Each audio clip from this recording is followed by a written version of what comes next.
يا أيها الذين أوتوا الكتاب آمنوا بما نزلنا مصدقا لما معكم من قبل أن نطمس وجوها فنردها على أدبارها أو نلعنهم كما لعنا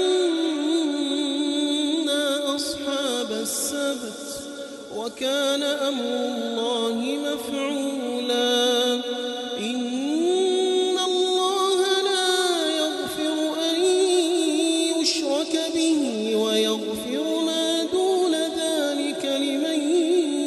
يشاء ومن يشرك بالله فقد افترى إثما عظيما.